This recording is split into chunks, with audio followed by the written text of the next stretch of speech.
C'était juste un lundi soir fatigué après le boulot, le genre où ton cerveau est trop grillé pour faire quoi que ce soit de productif, alors tu finis par scroller sur ton téléphone. J'avais une bière fraîche dans une main, les pieds posés sur le pouf, et je faisais défiler Facebook, surtout par habitude. Émilie m'avait dit qu'elle bossait tard ce soir-là. Une réunion trimestrielle au bureau, le genre où elle devait réseauter et rester pour un apéro et des discussions légères. Je n'y ai pas pensé à deux fois.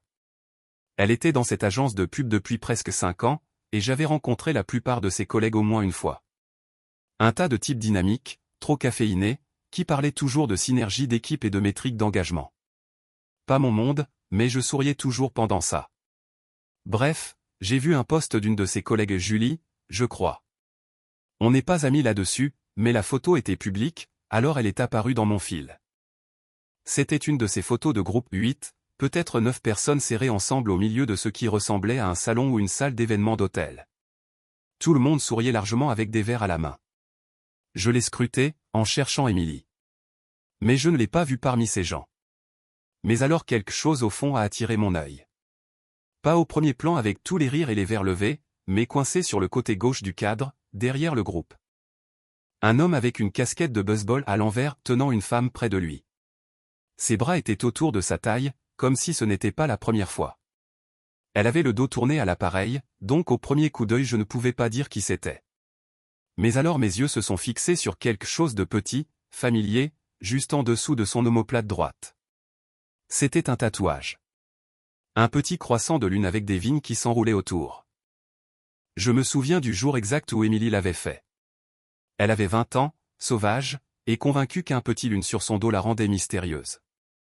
J'ai continué à fixer. Puis j'ai remarqué les boucles d'oreilles simples anneaux en or. Je les lui avais achetées pour la Saint-Valentin dernière. Et la robe. C'est ça qui a tout scellé pour moi. Elle était rouge. Pas rouge vif comme un camion de pompiers, mais plus profond, comme un verre de vin. Je m'en souvenais parce qu'elle l'avait porté la première fois qu'on était allé à la soirée caritative de son patron en centre-ville. Elle m'avait dit que ça la faisait se sentir affûtée. Je lui avais dit que ça la faisait ressembler à des ennuis du meilleur genre. Il y a quelques mois, elle m'avait dit qu'elle ne lui allait plus. Qu'elle allait la donner. Mais la voilà. Serrée à la taille. Ses cheveux relevés comme elle le faisait seulement quand elle voulait montrer ses épaules. Et la façon dont cet homme la tenait? Ce n'était pas amical. Ce n'était pas une discussion légère de soirée bureau. C'était quelqu'un à l'aise, quelqu'un de familier. Quelqu'un qui savait à quoi ressemblait cette robe sous plus d'angles que je n'en verrais plus jamais. J'ai zoomé. Je jure, mon cœur n'a même pas accéléré. Je n'ai pas crié. Je n'ai pas jeté le téléphone ou insulté les murs. J'ai juste fixé la photo comme si c'était un puzzle, et que j'étais le dernier dans la pièce à le résoudre. Il n'y avait pas de message, pas de rouge à lèvres sur un col, pas d'appels étranges la nuit. Juste cette image unique, ce cadre volé qui me disait tout ce que j'avais besoin de savoir. Ce n'était pas dramatique. Ce n'était pas cinématographique. C'était calme. Froid. Comme si quelqu'un avait actionné un interrupteur en moi, et que tout s'était figé. Il y a un moment, juste quand quelque chose se brise, où tu ne sais pas ce que tu es censé ressentir. Colère? Tristesse? Trahison? Je n'ai rien ressenti de tout ça, pas encore. Je me suis senti vide, comme si le sol avait descendu d'1 centimètre et que je ne l'avais remarqué qu'en faisant un pas. C'était ma femme. Émilie. Et c'était le moment où j'ai su qu'elle me mentait. Pas juste sur la robe. Pas juste sur les boucles d'oreilles ou la soirée bureau. Surtout. Et une fois que tu sais ça, tu ne peux pas l'oublier. Tu commences juste à tout observer différemment. Je n'ai jamais été un pro de la tech, mais je ne suis pas un idiot non plus. Je savais ce que j'avais vu, et je savais que ça ne voudrait rien dire sans preuve. Le genre de preuve qui ne pouvait pas être contournée ou blâmée sur l'éclairage ou un angle bizarre de l'appareil. Émilie avait toujours une réponse à tout. Me faisait toujours sentir comme si j'imaginais des choses ou que je suranalysais quand je soulevais des soucis par le passé. Des petites choses, des petits mensonges. Des trucs comme « Oh, j'ai juste perdu la notion du temps » ou « Ce type ? C'est juste un ami du boulot. » Toujours quelque chose. Mais maintenant je voulais des faits. Solides. Quelque chose qu'elle ne pouvait pas tordre en une autre histoire. Quelque chose dont elle ne pouvait pas se sortir avec un sourire. Alors j'ai commencé à planifier. J'ai commandé un téléphone en ligne et je l'ai récupéré dans un de ces petits magasins près de l'autoroute. Payé en cash. Pas de question. Le gars derrière le comptoir regardait un match de foot sur un petit écran et m'a à peine regardé. J'ai demandé des outils pour cloner une SIM, et il m'a juste glissé un petit kit sur le comptoir comme s'il le faisait tous les jours. Peut-être que oui. Pour ce que j'en sais, la moitié des gens dans ce magasin faisaient quelque chose de louche. Mais à ce moment-là, je m'en fichais. De retour à la maison, j'ai attendu qu'Émilie soit occupée. Elle était sortie faire du shopping ce week-end-là, et je me suis assis dans le garage à lire les instructions, des tutos, et à regarder des vidéos sur comment cloner une carte SIM. Ça a pris quelques essais pour tout configurer. Je n'essayais pas de pirater le ministère de la Défense, je voulais juste mirorer discrètement ce que faisait son téléphone. Les textos entrants, les photos, les journaux d'appel. Je voulais tout. La première opportunité est venue un mercredi soir. Elle est rentrée tard, a dit que le boulot avait traîné encore. A dit qu'elle avait besoin d'une douche pour laver la journée. J'ai hoché la tête, lui ai dit que le dîner était sur la table. Elle a laissé son téléphone sur le comptoir de la cuisine, écran face contre, comme toujours ces temps-ci. J'ai attendu que l'eau coule à l'étage. Ça a pris moins d'une minute. Mes mains ne tremblaient même pas, ce qui m'a surpris. Je m'attendais à une montée d'adrénaline ou des nerfs, mais tout ce que je ressentais était de la concentration. J'ai sorti la SIM, glissé la clonée, transféré les données, et remis la sienne en place avant que la douche n'embût même le miroir. Quand elle est redescendue en peignoir, je lui versai un verre de vin comme si de rien n'était. Cette nuit-là, j'ai attendu qu'elle s'endorme. Et j'ai activé la synchronisation sur mon téléphone. Ça a buzzé immédiatement. Le premier message m'a percuté comme un camion.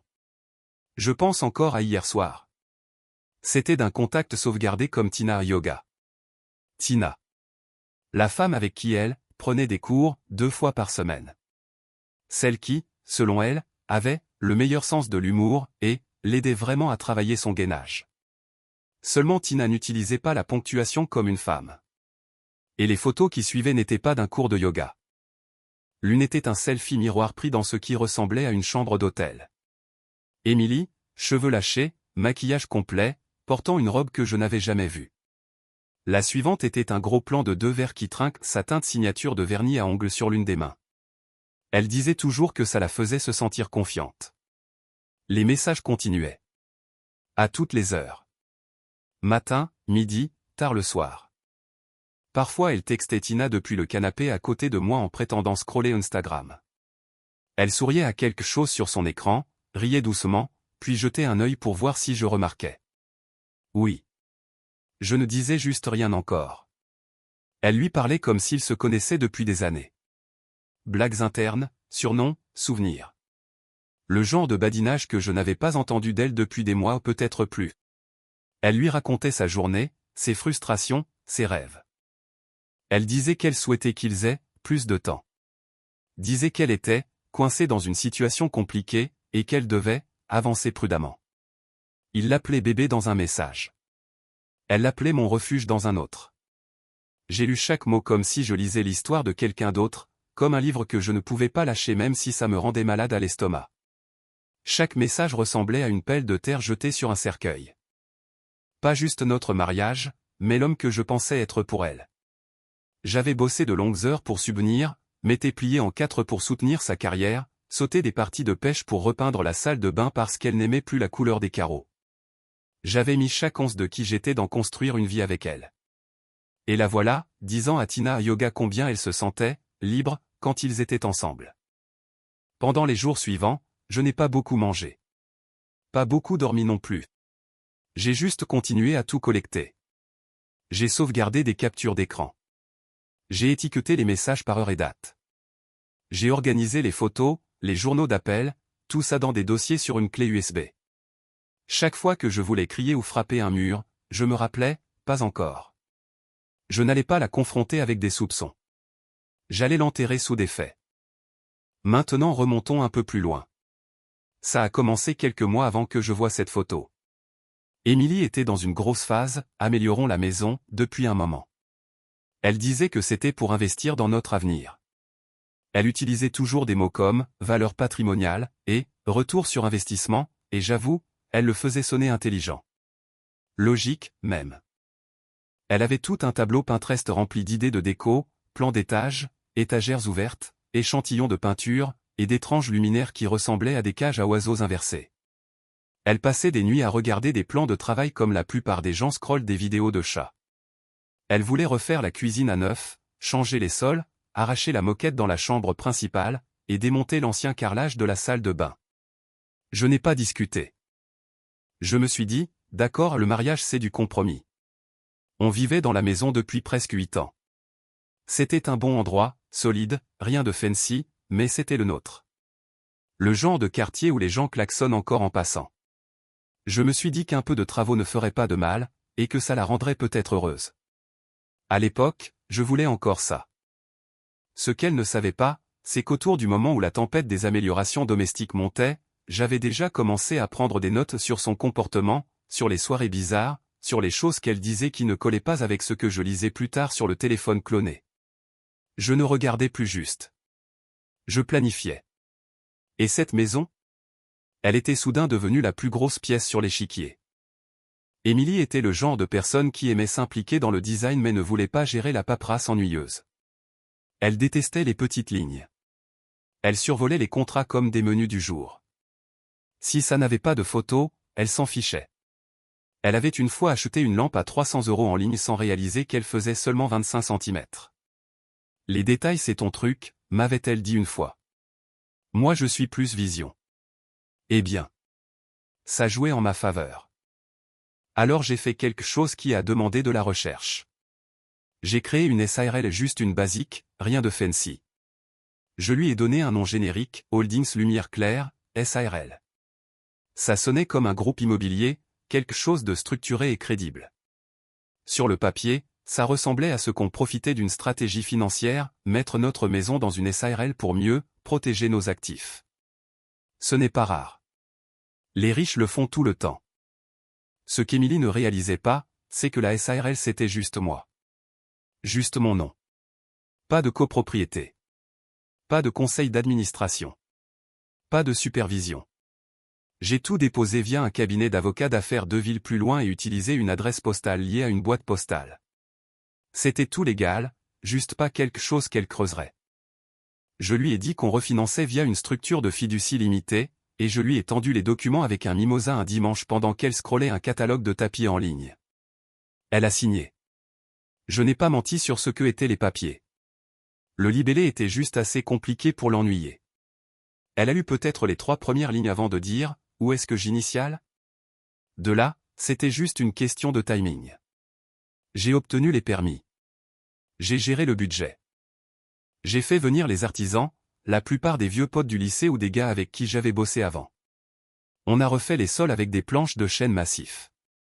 Arraché ce laminat hideux et remplacé la cuisine par de vrais plans en quartz. Même mis à jour la salle de bain avec un double vasque et une pomme de douche pluie qu'elle avait choisie. Elle était ravie. Disait que J avait enfin du goût. Elle s'attribuait la plupart du mérite, disait à ses amis comment elle avait tout conçu.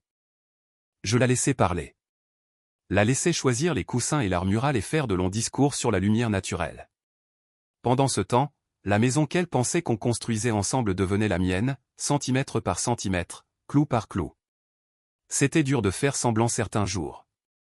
La regarder marcher dans les couloirs en parlant de « notre maison de rêve », pendant que je savais que la paperasse avait déjà changé. Pendant que je savais qu'elle textait un autre homme en choisissant le carrelage de crédence avec moi. Mais je tenais ma langue. Serrais les dents et continuais à sourire. Chaque décision qu'elle prenait pour cette maison rendait plus facile pour moi de me détacher d'elle. Elle ne construisait pas un avenir avec moi, elle décorait un cadeau d'adieu sans le savoir. J'ai pris des registres détaillés. Chaque facture, chaque changement de design, chaque chose liée aux améliorations. Et j'ai gardé les reçus sous les dépenses de la SARL. Aux yeux de la loi, ce n'était plus sa maison. Pas une fois qu'elle avait signé. Drôle de truc, elle m'a dit une fois au milieu de tout ça après que la cuisine était presque finie qu'elle sentait que c'était un nouveau départ. qu'on se reconnectait via les projets. Je me souviens avoir hoché la tête et dit quelque chose comme « Ouais, c'est bien de voir les choses se concrétiser. » Et je le pensais. Juste pas comme elle le pensait. Quand la dernière couche de peinture a été posée, quand la maison était mieux qu'elle ne l'avait jamais été, je me suis tenu dans le salon, j'ai regardé autour, et j'ai pris ma décision. Elle l'avait construite pour nous. J'allais la finir pour moi. Et puis j'allais la lâcher.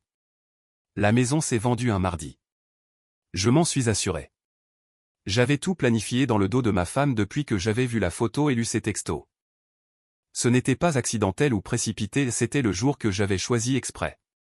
Émilie avait généralement des réunions à la chaîne les mardis, puis retrouvait sa soi-disant amie yoga pour dîner. Du moins, c'est ce qu'elle me disait.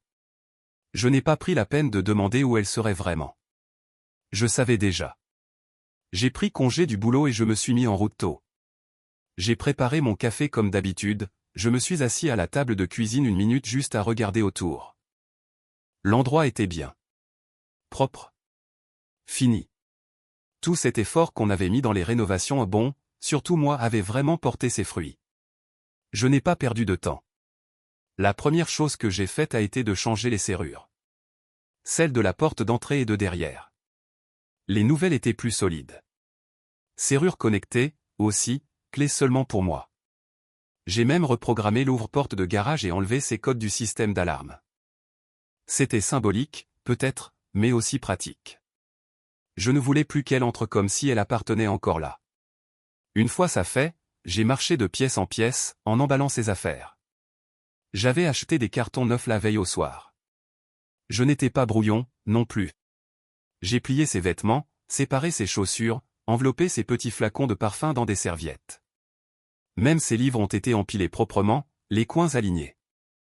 Ce n'était pas la colère qui me poussait, c'était la précision. Un boulot à faire. Chaque tiroir que j'ouvrais, chaque placard que je vidais, je le traitais comme si je nettoyais une ancienne chambre d'amis. C'est ce que ça faisait. Froid. Détaché. Dans la salle de bain d'amis, j'ai trouvé un panier de produits de soins qu'elle vantait en ligne: sérum, masque, petits pots avec des mots que je ne pouvais pas prononcer. Je les ai tous emballés sans lire une étiquette. Dans la chambre, j'ai vidé son côté de la commode et de la table de nuit. Ses bijoux, son fer à friser, même le bloc-notes qu'elle gardait pour les listes de courses et les tâches à moitié finies. Chaque morceau de sa vie, placé soigneusement dans des cartons. Étiqueté. Scellé. Puis est venue la partie qui n'était pas aussi douce. Je suis allé dans mon bureau, ouvert le tiroir où j'avais gardé le téléphone jetable, et imprimé un des messages. Juste un. Pas le pire, pas le plus graphique. Juste assez pour dire tout ce que j'avais besoin. C'était de 3 nuits avant. Je te sens encore. J'aimerais pouvoir repasser ce soir. Tu es ma paix, toujours. Tina Yoga. Je l'ai imprimé en entier. Ses mots, son nom, l'horodatage, même l'emoji cœur qu'elle avait ajouté. J'ai glissé ce papier dans une pochette plastique transparente et l'ai posé proprement sur ses vêtements dans le carton marqué chambre. Puis je suis allé sur la pelouse devant, j'ai enlevé le panneau de l'entreprise de rénovation, bientôt disponible, et je l'ai remplacé par un œuf que j'avais fait faire sur mesure dans une imprimerie une semaine plus tôt. Vendu à celui qui n'a pas menti. Simple. Propre. Assez fort sans crier. L'agent immobilier était prévu pour finaliser les papiers plus tard dans la journée. L'acheteur était un gars nommé Walter et divorcé, 2 enfants, voulait juste un endroit calme près de son boulot. Je l'aimais bien. Il ne posait pas beaucoup de questions, n'essayait pas de marchander ou compliquer. A juste vu une bonne maison et fait une offre juste. Je l'ai accepté sans hésiter. Tout était déjà configuré via la SARL. Le nom d'Émilie n'était sur rien depuis des mois. Vers 6 heures du soir, j'ai pris une bière fraîche, je me suis assis sur le porche de mon voisin Grégoire, et j'ai attendu. Sa petite berline grise a remonté l'allée. Je l'ai regardé sortir, talons claquant sur le pavé, clé déjà en main. Elle n'a pas remarqué le panneau au début. Elle a marché droit à la porte d'entrée et essayé la poignée. Verrouillée. Elle a réessayé. Puis atteint le clavier et ne marchait pas. Elle a reculé, froncé les sourcils, remarqué le panneau. Lu. J'ai vu ses lèvres bouger en articulant les mots. Puis les coups. Fort. Puis les martèlements. « Ouvre la porte, David » a-t-elle crié. « C'est quoi ce bordel ?» Je n'ai pas bougé. J'ai juste siroté ma bière. Grégoire m'a jeté un regard mais n'a rien dit. Il savait. Il avait su que quelque chose clochait depuis un moment. Elle a commencé à hurler. À exiger de savoir ce qui se passait. Elle a marché autour du côté, essayé l'arrière. Même résultat. Puis elle est revenue devant et a martelé plus fort, paume claquant le bois, doigts recroquevillés en poing. Je n'ai pas ressenti ce que je pensais que je pourrais. Pas de satisfaction. Pas de vengeance. Juste de la clarté. Du calme. Comme un champ enneigé avant l'aube. Silencieux. Complet. Je l'ai regardé s'effondrer de loin, et je n'ai rien dit. Elle avait fait ses choix. Je lui ai juste donné la porte pour frapper. Danach folgt en Wasch voleo Senandersetzungen, Schreien, l'OTAN téléphonaten und tendrem. Je suis parti temporairement chez mes parents, et elle le savait. Où elle était allée, ça m'intéressait peu. Un homme sympa en costard a frappé à la porte un après-midi et m'a tendu l'enveloppe. Elle me poursuivait pour escroquerie. Disait que j'avais, illégalement exclu de sa résidence conjugale. Réclamait détresse émotionnelle. Réclamait manipulation financière. Réclamait qu'elle ne savait pas ce qu'elle avait signé en cédant ses droits sur la maison. Bref, elle jouait la victime. La plainte me peignait comme un mari contrôlant qui avait tranquillement comploté contre elle. Selon elle, je l'avais piégée pour signer des documents qu'elle ne comprenait pas, utiliser des tactiques légales prédatrices, et délibérément prises au dépourvu. Elle a même ajouté une ligne sur comment j'avais violé l'esprit de confiance dans le mariage. Ça m'a fait rire. Pas à voix haute, mais un de ces rires secs, silencieux qui vivent au fond de la gorge. Je n'ai pas répondu précipitamment. J'ai pris un avocat à gars calme, début cinquantaine, avait l'air de préférer la pêche mais était mortel avec la paperasse. Je lui ai tout donné. Tous les documents. Les dépôts de la SARL. Les signatures notariées. Les emails où elle confirmait comprendre les termes. Je lui ai montré les textos que j'avais sauvegardés, ceux entre elle et Tina Yoga, comme elle l'avait sauvegardé dans son téléphone. Il n'a pas dit grand-chose. A juste hoché la tête, pris des notes, et dit « On va s'en sortir ». La date du tribunal est venue plus vite que prévu. C'était au tribunal de grande instance du département. J'ai mis un costume bleu marine simple. Elle est arrivée comme si elle défilait sur un tapis rouge aux talons, perles, tout le look de quelqu'un qui essaie de gagner la sympathie en paraissant impeccable. Son avocat avait l'air affûté, plus jeune, plein de cette énergie confiante que tu n'as que quand tu penses que les faits peuvent se plier avec assez de charisme. Il a essayé. Vraiment. Ils ont ouvert avec le même argument usé sur la contrainte. Disait que je l'avais manipulé pour signer la cession de la maison. Disait que j'avais, intentionnellement obscurci, la paperasse. Ce mot obscurci. Ils l'ont utilisé 4 fois, comme si la répétition le rendrait vrai. Quand c'était notre tour, mon avocat a ouvert un classeur noir qui avait l'air d'avoir traversé une guerre. Dedans il y avait tout. Une copie imprimée des documents de création de la SARL. Sa signature, témoignée et datée. Email confirmant son approbation des transferts. Relevé bancaire montrant la répartition des fonds de sa part, déposé droit sur le compte joint qu'on avait à l'époque. Et puis le vrai truc. Un deuxième dossier. Celui-ci contenait les textos. Les photos. Les journaux d'appel. Une chronologie des messages qu'elle envoyait à son partenaire yoga, pendant les semaines exactes où elle me suppliait de refaire la maison, pour nous. Ceux où elle lui disait qu'elle avait hâte de partir une fois les rénovations finies. Qu'elle espérait que la valeur de la propriété l'aiderait à sortir proprement. Son avocat a demandé une pause après ça. Quand ils sont revenus, il avait l'air moins sûr. N'argumentait pas aussi fort. Ne se tenait pas aussi droit. Je pense que c'était le moment où ça les a frappés et ils n'allaient pas gagner. Le juge vieux monsieur, lunettes à miné, le genre qui a probablement vu tous les tours du livre n'a pas pris longtemps pour le verdict. Il l'a regardé. Puis moi. Puis les dossiers étalés sur la table. Il a dit que la paperasse était valide. Qu'il n'y avait pas de preuve de fraude. Qu'elle avait signé en connaissance de cause. Que la documentation était extensive et claire. Et puis il s'est tourné vers son avocat et a dit « Vous auriez dû mieux vérifier votre cliente ». Je n'ai pas souri. Pas hocher la tête. J'ai juste fixé devant, main jointe, laissant le poids du moment s'installer. Toutes ces réclamations ont été rejetées. Il a été prouvé que la maison m'appartenait exclusivement au moment de la vente. La voiture aussi, puisque techniquement elle était à mon nom et payée avec des fonds liés aux dépenses d'exploitation de la SARL. Ces demandes ont été rejetées, avec préjudice, ce qui signifiait qu'elle ne pouvait pas redéposer pour la même connerie. Elle n'a rien dit quand la salle s'est vidée. Elle est restée là, serrant son sac comme si c'était la dernière chose qu'elle possédait. Ses yeux n'ont pas croisé les miens. Elle n'a pas pleuré. Pas crié. Elle avait juste l'air vide. Pas en colère. Pas même triste. Juste vide. Comme quelqu'un qui venait de réaliser qu'il marchait sur une fine couche de glace fissurée et que l'eau en dessous était noire et profonde. Ses talons ont résonné sur le sol en sortant. C'est le son que je me souviens le plus. Pas le maillet du juge, pas les arguments de l'avocat, juste le son d'elle qui s'éloignait avec rien. Pas parce que je lui ai tout pris, mais parce qu'elle l'avait cédé, morceau par morceau, en pensant qu'il y en aurait toujours plus.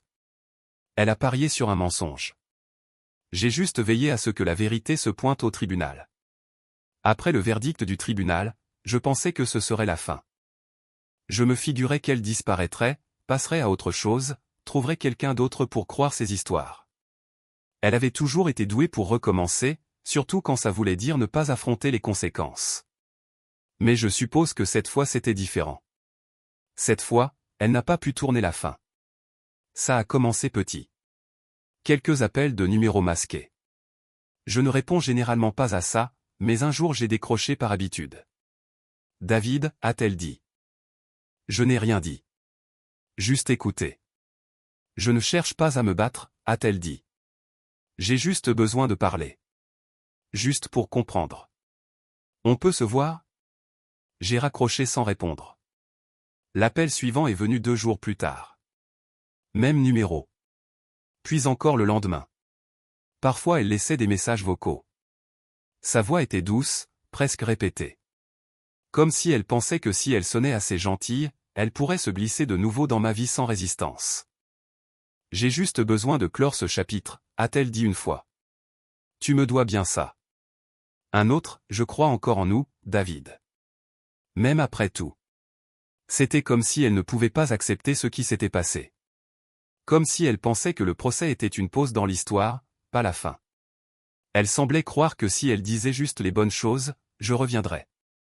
Elle ne s'est pas arrêtée aux appels. Un après-midi, je suis entré dans la salle de pause au boulot et j'ai failli lâcher mon café. Elle était assise dans le hall, prétendant feuilleter un magazine. Quand elle m'a vu, elle s'est animée comme si elle m'avait croisé par hasard. Au salut, a-t-elle dit, comme si c'était la chose la plus naturelle du monde. J'étais dans le coin et je me suis dit qu'on pourrait peut-être parler. Je me suis retourné et suis reparti droit dans le bureau. J'ai laissé la sécurité s'en occuper. Leur ai dit de ne plus la laisser entrer, peu importe l'excuse. Puis elle a commencé à apparaître à la salle de sport. J'y vais généralement le soir. Ça fait partie de ma routine. Ça vide la tête. Aide à rester concentré. Un soir, je l'ai vue à travers la vitre avant, assise dans sa voiture. Juste à regarder. N'est pas entrée, juste assise là. Un autre soir elle était encore sur le parking, prétendant bidouiller son téléphone. La 3e fois, elle est vraiment entrée. A marché droit vers moi pendant que j'étais au milieu d'une série au banc de musculation. On peut juste parler 5 minutes, a-t-elle demandé, bras croisés. J'ai dit, non. Pas ici. Jamais. Elle n'a pas discuté. M'a juste fixé comme si elle ne pouvait pas traiter le mot. Comme si ce n'était pas quelque chose que j'étais censé lui dire. Elle est partie, mais les messages continuaient. Un soir, j'étais assis sur mon canapé à regarder un match quand mon voisin Marc a appelé. À ce moment-là, j'avais déjà acheté une petite maison, pas loin de l'endroit où j'avais vécu avec elle avant. Elle connaissait l'adresse. Et mes voisins connaissaient mon histoire de vie. Marc est du genre à tout voir. Rien ne lui échappe pas par curiosité, juste par vigilance. Et, mec, a-t-il dit en riant. Ton ex est devant ta porte avec 2 cafés Starbucks et un décolleté plongeant. On dirait qu'elle pense que caféine et forme vont tout arranger. Je me suis levé, suis allé à la fenêtre, et ai jeté un œil à travers les stores. Effectivement, la voilà. Cheveux bouclés, maquillage fait, penchée légèrement contre la porte comme dans une pub. « Tu veux que je dise quelque chose ?» a demandé Marc. J'y ai pensé une seconde, puis dis-lui que j'ai déménagé au Canada. Il a ri. Sérieux? Ouais. Dis juste que j'ai fait mes valises, disparu, rejoint une équipe de curling, n'importe quoi. Fais en sorte que ça colle. Je te couvre, mec, a-t-il dit, encore en riant. Considère la rediriger. J'ai regardé Marc sortir de chez lui et marcher vers elle. Je n'entendais pas ce qu'il disait, mais son visage a changé vite d'espérant, à confus, à irrité. Elle est restée là une minute de plus, comme si elle ne savait pas si elle devait y croire ou pas. Puis elle s'est retournée et est partie, ses chaussures claquant sur le pavé avec ce rythme rapide, c'est que j'avais entendu trop de fois. C'était la dernière fois qu'elle essayait en personne. Après ça, elle est revenue aux messages vocaux. Certains étaient en colère. D'autres tristes. Quelques-uns juste du silence, comme si elle voulait dire quelque chose mais ne trouvait pas quoi qui marcherait. Je n'ai répondu à aucun. Je n'ai pas bloqué son numéro non plus. Une partie de moi voulait savoir jusqu'où elle irait. Combien de temps elle continuerait à essayer. Je n'espérais pas d'excuses. Je me fichais de la clôture. Je l'avais déjà. Ce que je voulais c'était de la distance. De l'espace entre la vie que j'avais avec elle et celle que je construisais sans elle. Elle demandait à se voir depuis des semaines. Toujours le même message, juste une fois. Une dernière. J'ai besoin de dire des choses en personne. Parfois par message vocal, parfois par texto d'un nouveau numéro. Même demande, encore et encore. Au début, je l'ignorais. Puis j'ai bloqué le numéro. Elle en trouvait un autre. Puis un autre. Je ne sais pas pourquoi j'ai fini par dire oui. Peut-être la curiosité. Peut-être que je voulais voir ce qu'elle dirait maintenant que tout s'était effondré. Peut-être juste savoir quel genre d'histoire elle tisserait sans tribunal pour se cacher. On s'est mis d'accord sur un endroit public. Terrain neutre. J'ai choisi un café près de la rue principale, le genre avec grande vitre et petite table. Je l'ai choisi exprès trop public pour du drame, trop ouvert pour faire semblant. Si elle allait dire quelque chose, je voulais que ce soit en plein jour et sous les yeux du monde. Je suis arrivé tôt et me suis assis à une table près de la fenêtre, sirotant un café noir et regardant les gens passer. C'était une belle journée. Chaud, avec une brise. Le genre de jour qui rend dur de croire que quelque chose de lourd va se passer. Elle est arrivée 5 minutes en retard. Je l'ai reconnue tout de suite, mais il m'a fallu une seconde pour vraiment la voir. Elle ne ressemblait pas à la femme que j'avais épousée. Pas juste à cause du maquillage barbouillé ou des cheveux emmêlés qui n'avaient pas vu de brosse ce matin-là. Pas parce que ses vêtements étaient froissés, ou parce que ses yeux fouillaient nerveusement comme si elle s'attendait à ce qu'on lui dise que c'était une mauvaise idée. Elle avait juste l'air différente. Plus petite, d'une certaine façon. Pas physiquement, mais effondrée de l'intérieur. Comme si on avait retiré l'air d'elle. « Salut », a-t-elle dit en approchant la table. Elle ne s'est pas assise tout de suite, juste planée comme si elle attendait la permission.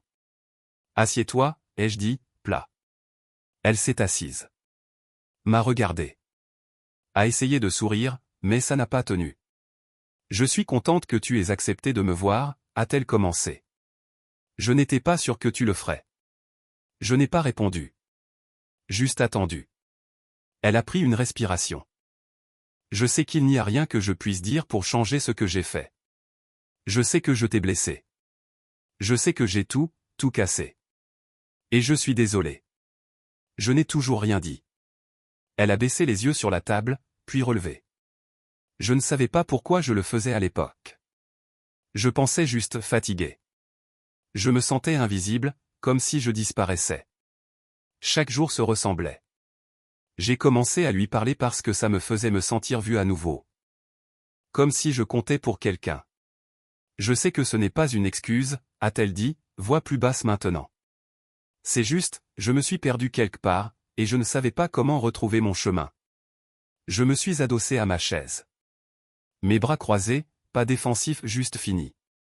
Tu ne t'es pas juste perdu, Émilie, ai-je dit. Tu m'as jeté dans le processus. Elle a tressailli à ça. Ses yeux sont devenus brillants. Je crois encore en nous, a-t-elle dit. Je t'aime encore. Je n'ai jamais arrêté. Je pense à ce qu'on avait tout le temps. Ça me manque. Tu me manques. J'ai hoché lentement la tête. Pas parce que j'étais d'accord, mais parce que je voulais qu'elle continue. Puis j'ai dit, je t'ai aimé plus que moi-même. Chaque jour, j'essayais d'être quelqu'un qui te méritait. Je te faisais confiance quand les choses ne collaient pas. Je te donnais de l'espace quand tu t'éloignais.